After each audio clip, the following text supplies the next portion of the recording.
Jeremiah 47. The word of the Lord that came to Jeremiah the prophet concerning the Philistines, before Pharaoh struck down Gaza. Thus says the Lord, Behold, waters are rising out of the north, and shall become an overflowing torrent. They shall overflow the land and all that fills it, the city and those who dwell in it. Men shall cry out, and every inhabitant of the land shall wail, at the noise of the stamping of the hoofs of his stallions, at the rushing of his chariots, at the rumbling of their wheels. The fathers look not back to their children, so feeble are their hands, because of the day that is coming to destroy all the Philistines, to cut off from Tyre and Sidon every helper that remains. For the Lord is destroying the Philistines, the remnant of the coastland of Caphtor. Baldness has come upon Gaza. Ashkelon has perished, O remnant of their valley. How long will you gash yourselves? Ah, sword of the Lord, how long till you are quiet? Put yourself into your scabbard. Rest and be still. How can it be quiet, when the Lord has given it a charge against Ashkelon and against the seashore? He has appointed it. Jeremiah 48. Concerning Moab.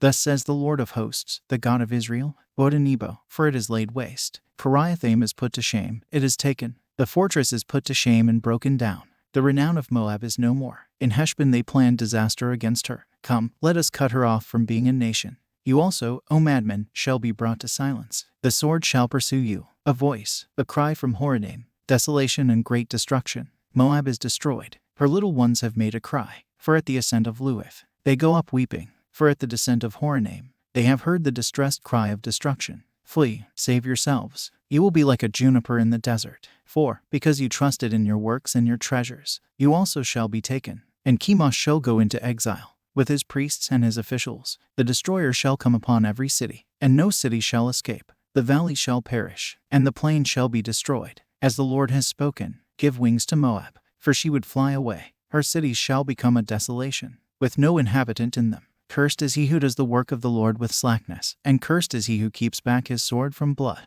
Moab has been at ease from his youth, and has settled on his dregs. He has not been emptied from vessel to vessel, nor has he gone into exile. So his taste remains in him, and his scent is not changed. Therefore, behold, the days are coming, declares the Lord, when I shall send to him pourers who will pour him, and empty his vessels and break his jars in pieces. Then Moab shall be ashamed of Chemosh, as the house of Israel was ashamed of Bethel, their confidence. How do you say, we are heroes, and mighty men of war? The destroyer of Moab and his cities has come up, and the choicest of his young men have gone down to slaughter, declares the King, whose name is the Lord of hosts. The calamity of Moab is near at hand, and his affliction hastens swiftly. Grieve for him, all you who are around him, and all who know his name. Say, how the mighty scepter is broken, the glorious staff. Come down from your glory, and sit on the parched ground, O inhabitant of Dibon, for the destroyer of Moab has come up against you. He has destroyed your strongholds. Stand by the way and watch, O inhabitant of Aroer. Ask him who flees and her who escapes. Say, what has happened? Moab is put to shame, for it is broken. Wail and cry. Tell it beside the Arnon, that Moab is laid waste. Judgment has come upon the tableland, upon Holon, and Jaza, and Mephoth, and Dibon, and Nebo, and Beth Diblatime, and Kiriathaim, and Beth Gamel, and Beth Meon, and Kerioth, and Bozrah, and all the cities of the land of Moab, far and near. The horn of Moab is cut off, and his arm is broken, declares the Lord. Make him drunk, because he magnified himself against the Lord, so that Moab shall wallow in his vomit, and he too shall be held in derision. Was not Israel a derision to you? Was he found among thieves, that whenever you spoke of him you wagged your head? Leave the cities, and dwell in the rock, O inhabitants of Moab. Be like the dove that nests in the sides of the mouth of a gorge. We have heard of the pride of Moab. He is very proud, of his loftiness, his pride, and his arrogance, and the haughtiness of his heart. I know his insolence, declares the Lord. His boasts are false, his deeds are false. Therefore I wail for Moab.